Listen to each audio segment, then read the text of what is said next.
Terceiro problema de análise combinatória, e ele começa o seguinte, começa assim. O Fernut encontrou uma string S. Essa string consiste de letras latinas minúsculas. Nut é um cara curioso, certo? Então ele quer encontrar o número de sequências estritamente crescentes, P1, P2 até PK, tal que para cada I, para cada esse negócio, o S nessa posição é igual a, tipo, a posição P1, a posição P1 na string S é igual a posição P2 na string S é igual a também. Posição PK na string S é igual a também. E todos esses outros também, todos que vão estar entre P2 e PK, vão ser igual a na string S. É isso, tipo, basicamente ele está dizendo que essa parte de P1, P2, PK, basicamente para dizer a gente que uma, ele vai pegar diria um subconjunto do array da string S, certo? E todas essas posições que ele vai pegar como subconjunto da string S tem que ser A. Então, outra coisa que ele tem que ele está dizendo é que entre duas letras duas posições que a gente está pegando na string S, tem que ter pelo menos alguma letra B entre elas. Então, por exemplo, se P1 é uma posição que P1 vai ser uma posição que tem A, P2 vai ser uma posição que tem A, e entre elas duas vai existir alguma posição que tem o B, certo? Entre o P2 e o P3 vai existir uma posição que tem um B também. Entre o PK-1 até o PK vai existir também uma posição que tem o B. E o Nut está chateado porque ele não sabe como encontrar esse número. E ele está pedindo para você para calcular a quantidade de possibilidades, certo? De escolher um subconjunto dessa string, respeitando essas propriedades. Você tem que calcular a quantidade de possibilidades módulo 10 ao nono mais 7. Lembrando, se ele pede para você calcular módulo alguma coisa, meio que o melhor é tipo você ir calculando passo a passo, sempre tirando módulo. Não faz sentido você tentar calcular direto esse tipo de questão, porque simplesmente o número vai ser gigantesco. Não vai ser um número que você consegue representar dentro não diria não só dentro da linguagem, mas talvez se você não for, se você tentar calcular realmente o número direto e de uma forma precisa, sem tirar módulo, meio que provavelmente não tem como fazer isso em um computador normal e em um tempo pequeno, certo? Porque quando o número fica muito grande, multiplicações ou somas vão ficar muito custosas. Então, enfim, o que eu quero dizer é só que não tente calcular sem tirar módulo e depois tirar módulo. Depois que você tem sua resposta. Você tem que ir calculando e tirando módulo. Porque se não fosse assim, não existiria. Se fosse possível você calcular sem ir tirando módulo, o problema não ia pedir para você tirar módulo. Então, vamos continuar. É o seguinte, vamos ver esse exemplo. Quais são as possibilidades que eu tenho nesse exemplo de pegar subconjuntos com letras e entre cada letra A seguidas vão existir uma letra B. Eu posso escolher só essa letra A, posso escolher só essa letra A e só essa letra A. Já tenho três possibilidades. Posso escolher essa letra A e essa letra A, certo? A possibilidade 4, eu posso porque vai existir um B entre elas. E a possibilidade 5 vai ser escolher essa letra A e essa letra A. Então, 5 possibilidades aqui. Nesse exemplo aqui, eu não consigo escolher mais que uma letra, certo? Porque entre todas as letras A não existe letra B. Então, as 4 possibilidades vão ser eu escolher individualmente cada uma das letras. Já nesse exemplo aqui, é a mesma coisa. Tem uma letra G aqui, só que não faz nenhuma diferença para a gente. A gente só está se importando com letras A e B. Então, entre essa letra A aqui e essa letra A, é como se nem tivesse nada entre elas. Então, eu não posso escolher essa e essa no mesmo subconjunto. Eu preciso escolher uma delas três, certo?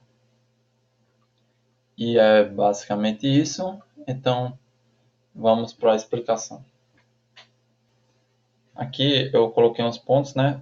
basicamente a explicação de o que é que ele está pedindo, a quantidade de subsequências de A's, tal que existe pelo menos um B entre cada A na sequência original. E umas observações que a gente pode ter é, vamos supor que a gente está iterando da esquerda para a direita na nossa string original, certo? Isso forma uma subsequência. Então, sempre que a gente encontra uma letra B, meio que não é mais seguro adicionar letras A's que estavam anteriores ao B. Por quê? Porque talvez apareça uma letra A depois desse B e eu não vou poder incluir ela, certo?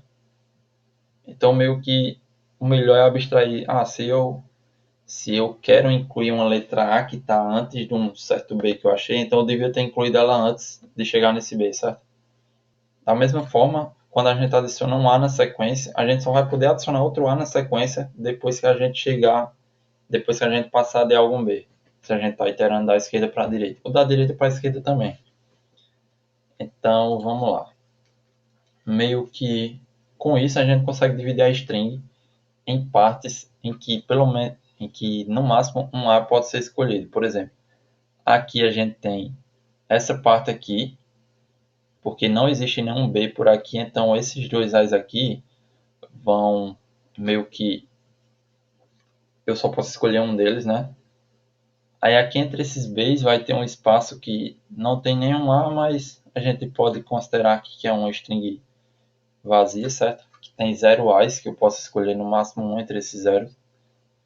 Aqui também, agora a gente tem 3 A's, que a gente pode escolher no máximo mais desse. E aqui no final a gente vai ter um. Nesse exemplo aqui, também seguindo o mesmo padrão, duas vezes o A's. Eu só que esse exemplo aqui se diferencia mais desse daqui, porque aqui eu tenho outras letras no meio. Então aqui tenho três letras A's e eu tenho um Y aqui no meio. Então esse Y não afeta em nada no meu problema. Eu poderia simplesmente ignorar ele e dizer que a divisão é 2 A's, né? 3 A's. E aqui depois desse B não vai ter nenhum A. Aí, meio que pensa no seguinte. Para cada parte dessa string, eu posso escolher um A ou eu posso não escolher ninguém. Então, quais são as possibilidades de eu escolher dessa parte aqui? Eu posso escolher esse A, esse primeiro A aqui, posso escolher esse A aqui, e eu posso escolher ninguém. Então, são a quantidade de A's mais um, porque esse mais um é a possibilidade de não escolher ninguém. Então, aqui existem três possibilidades, aqui existe uma possibilidade, aqui existe 4 possibilidades e aqui existe 2 possibilidades, certo? Então, isso basicamente a gente chega quase na nossa resposta, que multiplicamos as quantidades de A's crescida de 1. No caso aqui a gente vai ter o quê? Vai ter 3 vezes 1 vezes 4 vezes 2. Aí só resta um porém na nossa resposta final, que é: existe uma única possibilidade aqui que a gente não pode considerar, que é: se eu não escolho nenhum aqui, nenhum aqui, nenhum aqui e nenhum aqui, no final eu não vou estar fazendo uma sequência, eu vou estar com uma sequência vazia. E sequência vazia não é algo que eu estou considerando no problema, certo? Como uma possível resposta. Então, meio que a gente só precisa diminuir uma da nossa resposta final. A resposta vai ser a multiplicação dessa quantidade de A mais 1, certo? E decrescido, a gente precisa subtrair 1. E é basicamente isso. Agora indo para a parte do código bem simples. Aqui, como já mostrei em outro problema, é uma função de tirar módulo para facilitar. A gente pega a nossa string, a gente por enquanto tem uma resposta igual a 1, que a gente vai multiplicar essa resposta, certo? E o nosso contador de A's, na verdade o nosso contador de possibilidades no bloco de A's que a gente está percorrendo no momento. Por exemplo, quando eu começo aqui no começo da string, meio que eu começo com isso daqui, certo? Com string vazia, que tem uma possibilidade. Então, quando eu vou adicionando A's, eu vou incrementando esse contador de possibilidades do bloco. Então, beleza. Aí quando eu chego num B, eu multiplico a minha resposta inicial pela quantidade de possibilidades do bloco que eu acabei de fechar. E eu volto o contador de possibilidades para 1 de novo. Então, agora só falta... Sim, eu tenho que fazer isso daqui depois do for, por quê? Porque tem esse último bloco aqui, o bloco que veio depois do último B, que pode ser inclusive vazio, mas eu tenho que contar esse bloco também na resposta. Aí no final é só eu subtrair um. Tipo, lembrando, por que que eu uso isso daqui? Tipo, eu somo mod, tiro o mod de novo. Porque vamos supor que essa resposta aqui fosse zero. Se essa resposta aqui fosse zero, quando eu subtraísse um e eu só subtraísse um e tirasse módulo, por exemplo, eu ia printar menos um. Só que menos um não faz sentido para a gente. Não é uma resposta que a gente quer. A gente quer uma resposta entre zero e o modo menos um. Então, o menos um na verdade significa mod menos um, se a gente for olhar com relação ao módulo, certo? Então a gente vai somar mod, vai ficar com mod menos um e depois tirar mod de novo e a nossa resposta seria mod menos um. Tranquilo? Em vez de menos um, que menos um não é uma resposta que a gente quer. E é basicamente isso a terceira questão.